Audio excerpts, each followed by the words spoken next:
Okay, we are preparing to live stream the meeting, setting up the meeting for YouTube Live.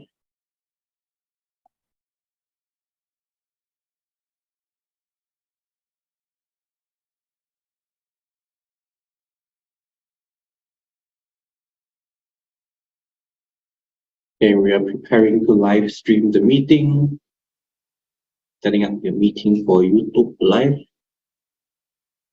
All right, glorious. Okay. Hi everyone, welcome to the first workshop that we are organizing in conjunction with our Open Day here at WoLCE. So my name is TJ. I'm the CEO of this company. I'm also the Training and Curriculum Director, and I run most of the classes here at the Academy. So what this workshop is going to look at, basically, is carbon offsets, but more importantly, is going to serve as an example of the kind of content and material that we covered here at the WoLCE Academy. Because we believe that in order for you to not just debate better, but to be an informed citizen, you have to know about the things that's happening in the world. So we don't expect you, or I don't expect my students to have a really deep understanding of what carbon offsets are, but I do expect you to know enough to debate them properly. And the hope is that this workshop will give you the content required to do that. So let's go into carbon offsets and the carbon market.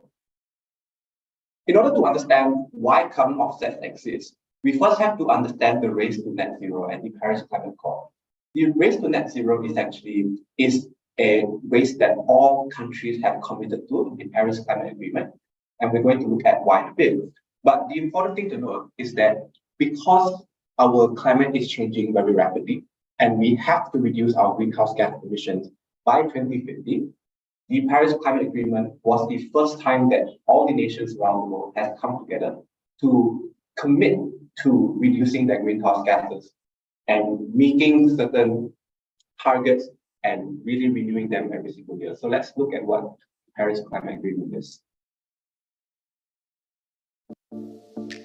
What is the Paris Agreement?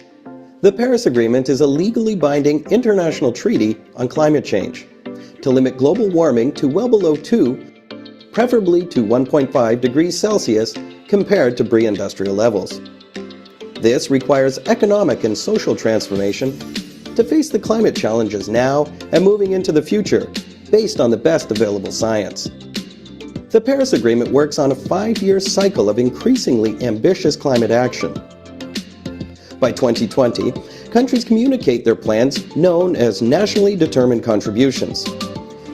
Countries communicate actions they will take to reduce their greenhouse gas emissions in order to reach the goals of the Paris Agreement. Countries also communicate actions they will take to build resilience to adapt to the impacts of rising temperatures. This may include information on adaptation and finance flows. The Paris Agreement also provides a framework for financial, technical, and capacity building support to those countries who need it. Starting in 2024, countries report transparently on actions taken.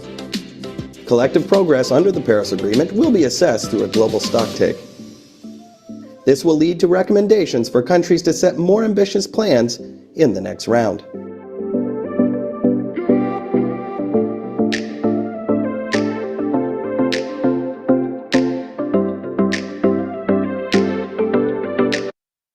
So that's the Paris Agreement. The latest climate science of the IPCC 6th Assessment Report, the Intergovernmental Panel on Climate Change, has pointed out that we have to reduce our greenhouse emissions and limit global warming to at least 1.5 degrees Celsius, down from the 2 to 3 degrees Celsius that it is at right now, compared to pre-industrial levels, in order for us to avoid and mitigate the worst climate change impacts. To limit global warming to 1.5 degrees Celsius, greenhouse gas emissions have to peak by 2025 at the latest and decline by 43% by 2030, which is a huge order. The Paris Agreement is a legally binding international treaty of climate change, adopted by 196 parties at the UNFCCC COP21 in Paris in 2015, entering into force in 2016. This is the first time that countries around the world has recognized that climate change is an issue and have committed to reducing their own individual carbon output or their greenhouse gas emissions in order to avoid catastrophic climate change. And that's why this agreement was really a landmark agreement. Each countries have been submitting their national climate action plans or their national determined contributions or NDCs, which is intended to be a evaluation of how their industries are functioning right now, how they can reform and change those industries based on their capacity and the existing technology, and also to hold each nation accountable at the following COPs, where countries propose the next rendition or the next edition of their NDCs. So each successive edition should be more ambitious than the previous. Why is this so important? So what happens if we fail to meet the net zero target by 2030? The IPCC's report showed that if we cross the 1.5 degrees Celsius mark, we are going to face catastrophic effects, severe droughts, heat waves, increasing rainfall, etc. We're already seeing climate change affect us right now. We're already seeing El Nino that is shifted the rainy and monsoon seasons around, causing heat waves and droughts where there previously were none. And if we don't do something about our greenhouse gas emissions, these things are just going to get worse. And it's going to come to a point where it's going to actually prevent us from living our lives as we know it right now, which is obviously not something that we want. So to reach this goal, it requires a monumental social and economic shift that has never been seen before in history. We are already behind target on the UN SDGs. It is dubious whether or not we can reach that by 2025, but it is quite hopeful. I'm really hopeful that we can do that. Specifically, the energy sector produces 75% of the world's greenhouse gases, and that's why most of the reductions need to happen in the energy sector by transitioning away from fossil fuels towards green renewable energy. So net zero emissions, or net zero, will be achieved when emissions released by human activities are counterbalanced by removing carbon from the atmosphere in a process known as carbon removal. So the reality is just that we can try our best to reduce greenhouse gas emissions, but the operations of our companies, of our factories, of our cars, our transport system, entire governments is going to require electricity, it's going to require energy in some form. So we're not going to be able to reduce our greenhouse gas emissions on the scale that is required to meet this target. But what we can do is to offset these emissions by funding and by supporting carbon removal projects that we're going to look at very shortly. So achieving net zero will firstly needs to be done by reducing all human caused emissions to the closest zero as possible, and secondly by balancing any remaining emissions with carbon.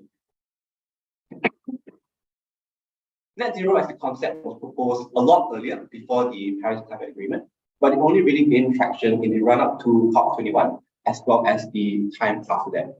Many companies, individuals, and organizations have pledged to achieve net zero, many of which have faced a lot of controversy in recent times. Let's look at some of them.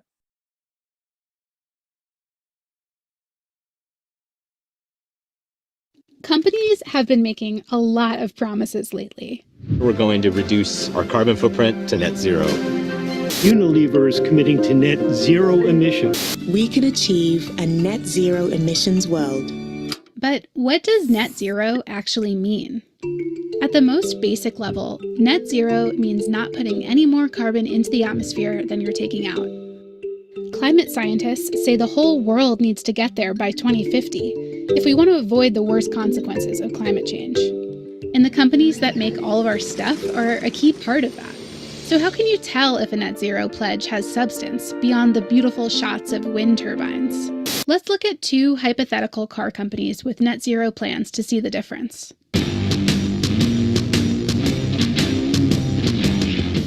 This is the Falcon Car Company. Falcon plans to power all of its factories and its offices with renewable energy. There's still some sources of emissions from their factories that they aren't sure they can clean up, like the super hot furnaces they use to build car parts. To make up for that, the company says they'll pay to plant some trees. Sounds like a pretty solid plan, right? Well, this plan will only clean up about 5% of the carbon emissions tied to Falcon's business. It doesn't address the fact that their main product runs on fossil fuels.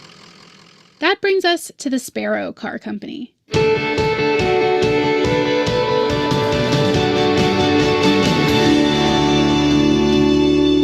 They also say they're going net zero, but they're looking at it in a completely different way. Just like Falcon, Sparrow is cleaning up all their direct emissions and buying clean energy. But Sparrow is also looking at indirect emissions, known as Scope 3 emissions. That includes the carbon footprint of the materials they use to make their cars, the cars themselves, and everything in between. Under this net zero plan, Sparrow will need to use more recycled materials, they'll need to produce more efficient vehicles, and eventually they'll stop producing gas-powered cars altogether. And they'll also pressure suppliers to cut their emissions too. Otherwise, they'll be forced to take their business elsewhere. This is the power of tackling Scope 3 emissions. One company's climate plan can ripple out across the whole economy. Still, it might not be possible for companies like Sparrow to eliminate all of their emissions by 2050. That means Sparrow will need to invest in ways to suck carbon back up and store it, so that no new carbon accumulates in the atmosphere. So the next time you see a company with a net zero plan, remember to read between the lines for these key details. Does their plan include all of their emissions? Will they actually cut emissions, or are they just planning to buy carbon offsets? Do they have near-term goals? We can't wait until 2049 to figure this out. And finally, can you trust their numbers? There are organizations that vet corporate climate plans and can tell you if they're legit. Like it or not, we need companies to go net zero. But if they say they'll do it, we've got to hold them accountable.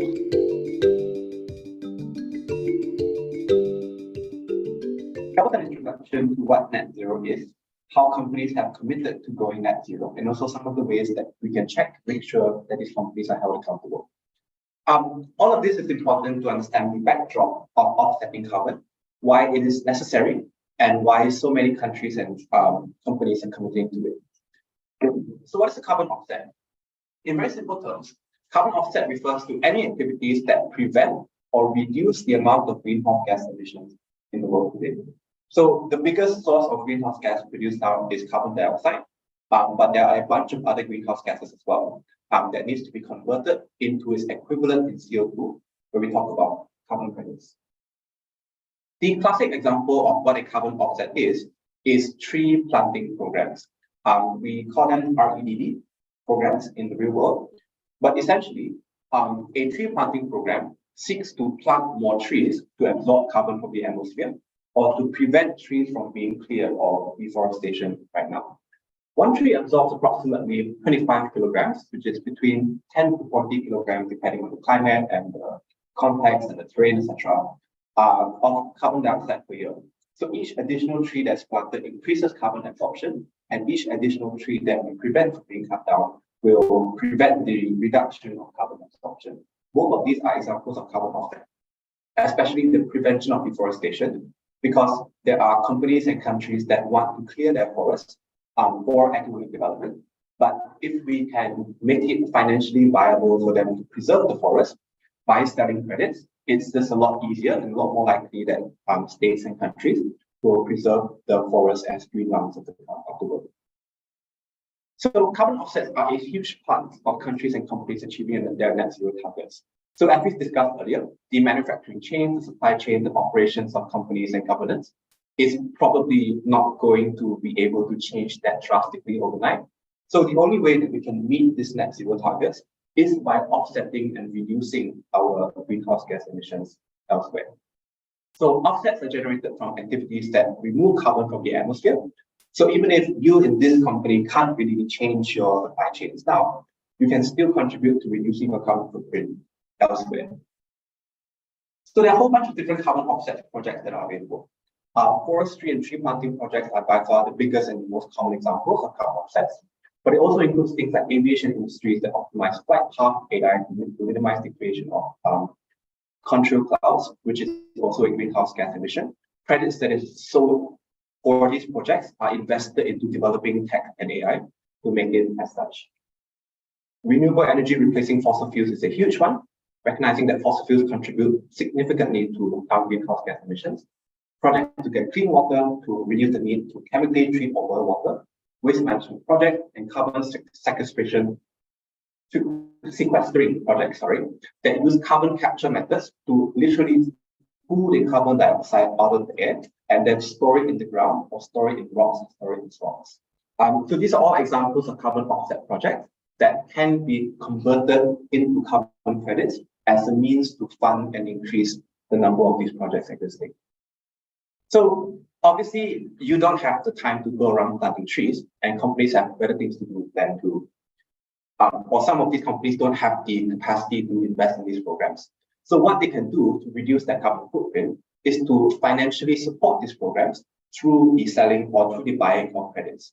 But the question that becomes, how much do you pay for someone to plant a tree? How much do you pay for a variety of other decarbonization activities? And that's where the carbon market and carbon pricing comes in. So the price of a carbon credit varies very wildly depending on the way that you calculate your carbon emission, the way that the credit is valued. And that is actually one of the problems with the carbon market, the volatility and the fluctuations in the price of the carbon credit. But in essence, when we talk about the definition of a credit, it is basically reflects the price of removing 1 metric ton of carbon dioxide or its equivalent in greenhouse gases from the atmosphere. So when we talk about carbon credits, that is basically what we are referring to. You buy 1 credit, you are effectively removing 1 metric ton of CO2 from the environment. Carbon credits are essentially traded on the global carbon market that we're going to look at shortly. So this is an example of the different prices associated with carbon credits. So the different projects that we looked at earlier are going to have different costs associated with funding it, different degrees of efficacy. So planting trees might be more effective than making buildings more efficient, for example. And all of this goes into the price of the credit. So how much it costs for you to remove 1 metric ton of CO2 from the environment through these projects. Some of the examples are listed here. You have wind turbines, you have REDD+, you have landfill, methane, tree planting, etc. All of these are examples of the price associated with credits like this. Which brings us to the next part, carbon markets, where these credits are traded. So there are 2 types of carbon markets. Obviously, it would be great if people who are running this project can sell the credits directly to the people who want to fund it. But because there isn't really a centralized platform, the easiest way for them to do it is to come together into the carbon market and to just buy and sell credits over there. Compliance markets are where regulations cap the amount of GHG that can be emitted by a company, which means that companies either have to reduce the amount of greenhouse gases they are emitting, or if they have no choice but to emit those gases, they then have to buy permits to emit it. So this is the very commonly known cap and trade system, the most common one being the ETS in the EU. So compliance markets basically exist when there are regulations that force companies to cap the amount of greenhouse gases they can produce. Voluntary markets, on the other hand, are where individuals and companies voluntarily engage in offsetting activities. So these 2 markets often exist concurrently or side by side, but voluntary markets are where companies that want to go the extra mile or that have made a commitment to reach net zero, that's where they buy carbon credits the most. This is where voluntary markets are.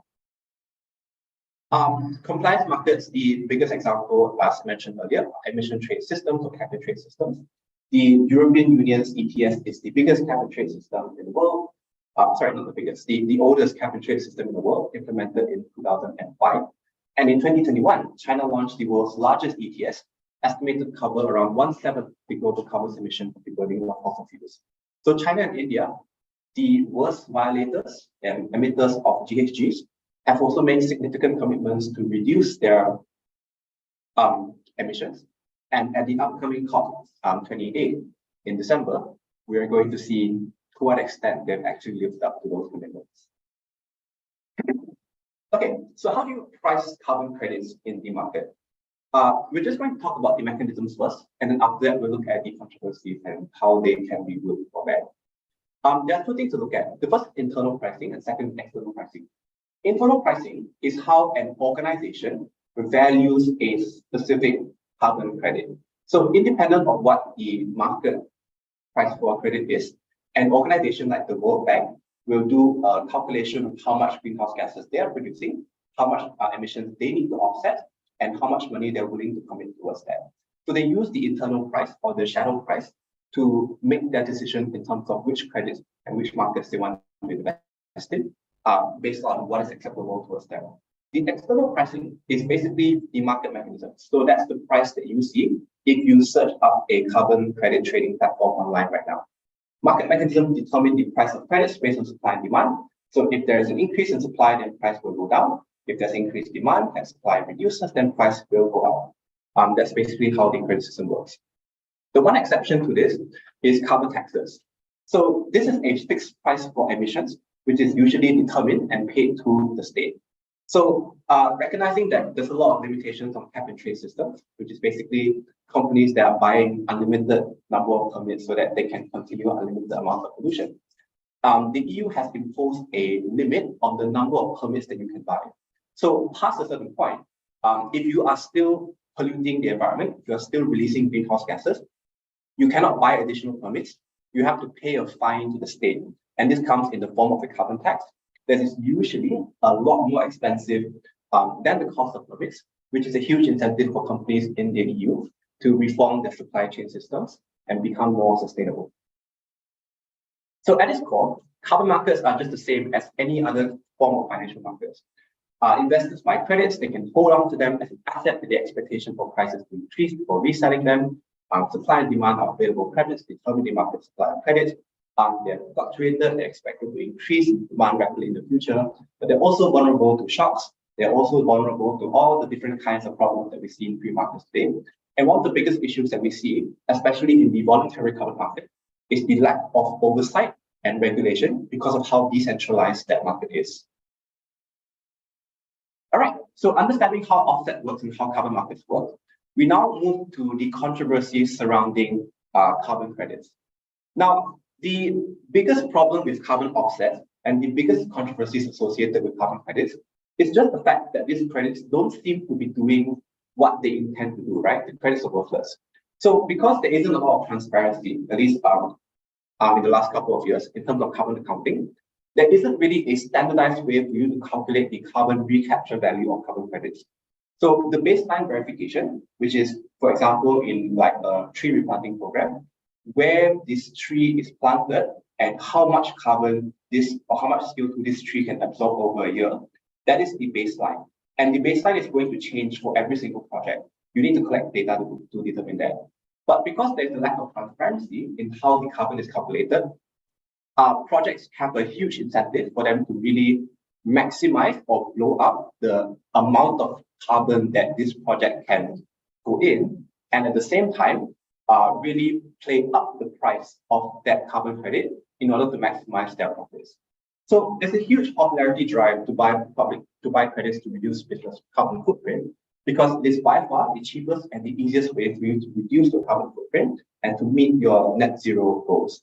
And all of this has led to the creation of a lot of worthless credits that essentially you buy the credit, you reduce, or on paper, you reduce your carbon footprint, but you're not actually reducing your emissions in the long run, which means that we're not actually dealing with global climate change or global warming, and just means that we are going to be further off track from reaching our goal of reducing global warming to 1.5 degrees Celsius. Let's look at why this is the case. In the summer of 2018, Western Pennsylvania birders, ornithologists, biologists, field-tripping teachers, Appalachian Range romantics, and trail-loving hikers all had reason to celebrate. The Nature Conservancy, one of the nation's largest environmental NGOs, had partnered with the Hawk Mountain Sanctuary to preserve these 2,380 acres of wooded bird habitat some 80 miles or 130 kilometers outside of Philadelphia. In the grand scheme of things, the move wasn't anything major. By itself, a massive environmental organization preserving an area the size of a small ski town didn't move the needle. But the deal was bigger than local interests alone. The benefits were global. To fund the preserve's protection, the Nature Conservancy, partnered with Blue Source, began selling carbon credits, and in an effort to offset emissions, JP Morgan Chase purchased over 96,000 of them. It wasn't just corporations buying in either. At just $15 a ton, individuals bought credits to account for their summer vacations, too. While small in scale, Hawk Mountain seemed a perfect project. A pragmatic effort that saved important habitat and refuge for local birds and people, and provided means for the environmentally conscious to address their own impact on the planet. The only problem was, as one intrepid investigative journalist would expose, it was all built on at best a massive oversimplification, and at worst, one big green lie. At the simplest level, forest carbon offset projects work by comparing the amount of forest preserved versus the assumed deforestation had it not been saved. This means that calculating a hypothetical baseline really informs the entire project and how many credits they can actually sell. And here lies the issue. All the carbon offsets sold to JP Chase and guilt-ridden individuals alike were calculated against a faulty baseline. This is the project's planning document, submitted in 2018 to the American Carbon Registry, and this is the baseline the project's built upon, that if it weren't for intervention, the forest would be subject to aggressive clear-cutting and high grading. The problem was, Hawk Mountain Preserve, as its name would suggest, was already a preserve. Since the 1930s, after the land was purchased by avid birder Rosalie Edge and the Hawk Mountain Sanctuary Association was set up, this area has been closely looked after, managed, and protected. The forest didn't need saving. It wasn't under threat, a fact borne out by the preserve's history and its own contemporary staff saying as much. Of course, if the forest wasn't under threat, then there wasn't much carbon dioxide here to save from entering the atmosphere, and thus, there wasn't many real carbon offsets. It's these very carbon offsets, cheap for the buyer but ultimately meaningless, that allow corporations like JP Chase, the very institution that invested more money in oil and gas than any other bank from 2016 to 2020, to make claims like this, that they offset all company travel through projects like Hawk Mountain. Carbon credits provide major companies an incredibly cheap green screen to hide behind, while their faulty offsets continually underdeliver. And this is hardly a problem unique to a bird sanctuary in Pennsylvania. Not far down the road from Hawk Mountain is Bethlehem, Pennsylvania. Here, the Nature Conservancy brokered a deal to protect 22,000 acres and establish an offset market in 2011. First, it was Chevrolet that bought into the project, then in 2014, it was Disney who agreed to fund the area's protection through 2022. While the project helped Disney establish itself as an industry-leading offsetter, it did little to actually offset carbon emissions, as the baseline again assumed the area was threatened by aggressive harvesting. In reality, though, recognizing the importance of the forest to their municipal water, Bethlehem had only actually harvested about 0.4% of the watershed's acreage in the prior 2 decades. The same thing happened here in Albany, New York, where offsets from watershed forests that hadn't been harvested in decades went up for sale in 2019. And here too, in a swath of forest known as Pennsylvania Ridges, where the Nature Conservancy began selling carbon credits in 2019, even though the institution itself had purchased the land in 1999 and preserved it ever since. Uninformed of or undeterred by the faulty logic, Disney bought 180,000 credits from the project. Across all of these, meaningless offsets actively undercut their own mission, and these issues extend well beyond the East Coast and well outside of the Nature Conservancy's purview. So this is an example as to how forest reserves that were never under threat in the first place were sold as carbon credits. Basically was sold as carbon offsets programs. So companies were paying money to buy those credits, but the funds weren't actually going into reducing greenhouse gases, because those, like forest reserves, were never at risk for being cut down in the first place. This is actually quite a common occurrence, and a lot of recent data and investigative journalism has revealed how far this scam has gone, and that's why we see a lot stronger responses in terms of governments on cracking down on this. The other notable example is Vera. So in January 2023, this year, investigative journalists with The Guardian, the German weekly Die Zeit, and source material revealed that the results of a 9-month investigation into Vera, the world's leading carbon standard for the rapidly growing 2 billion voluntary offsets market. So we've already established that the carbon market is huge and very well funded.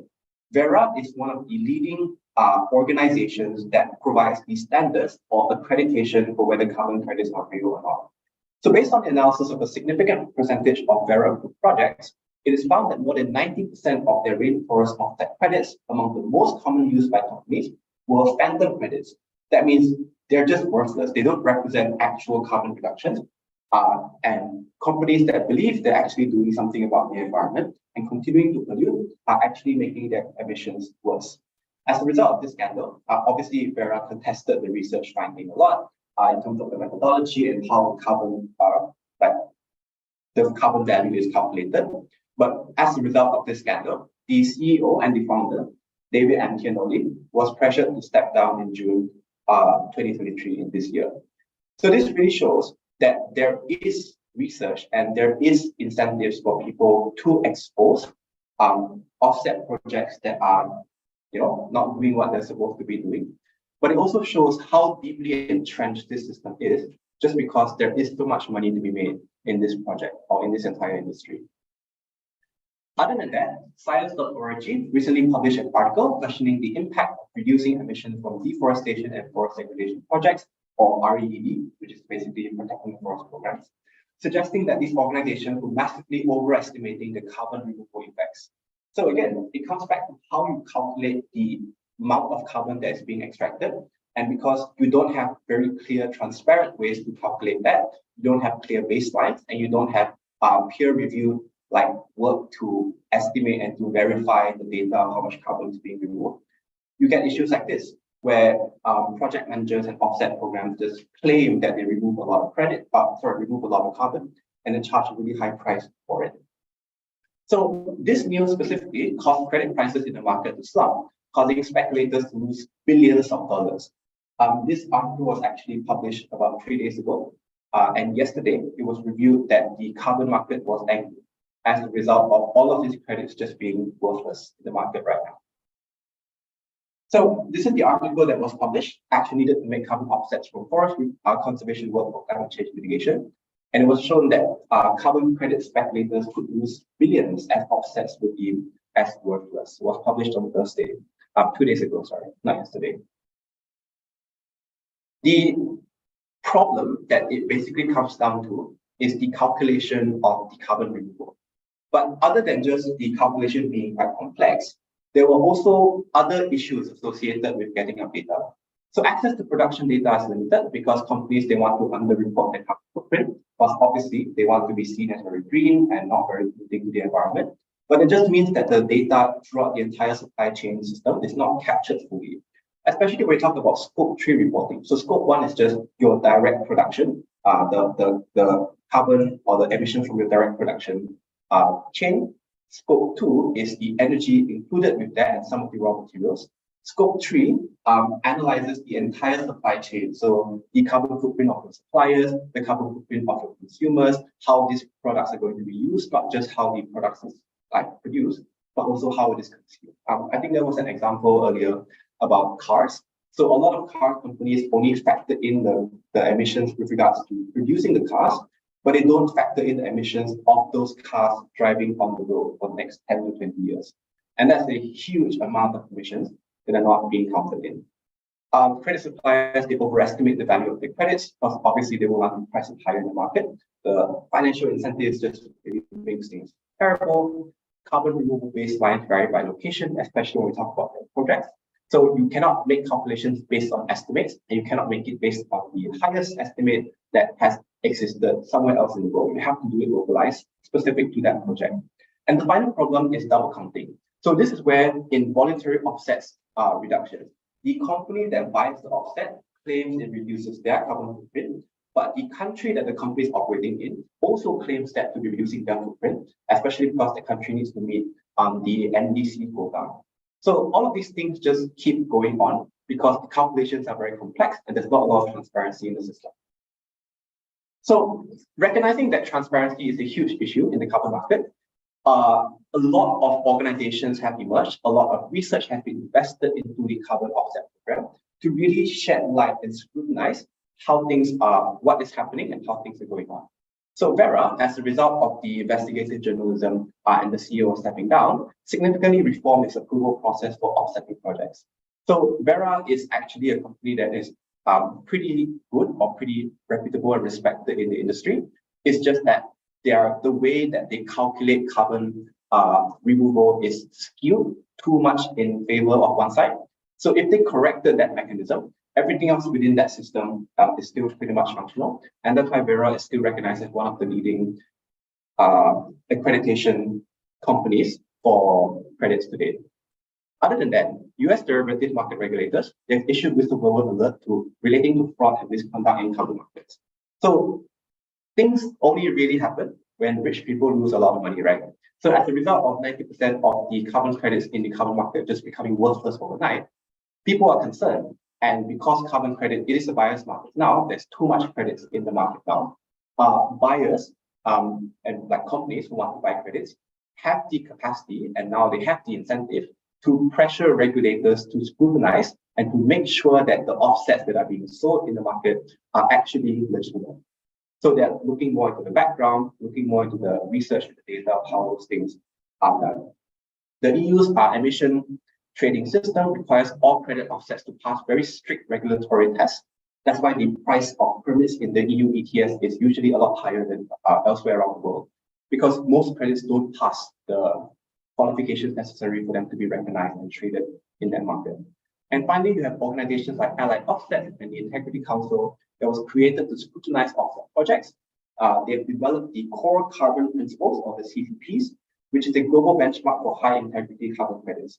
So if you want your offset project to be recognized as legitimate and good, you have to match yourself to those guidelines, to these CCPs, in order for people to kind of know that you are a high integrity carbon credit.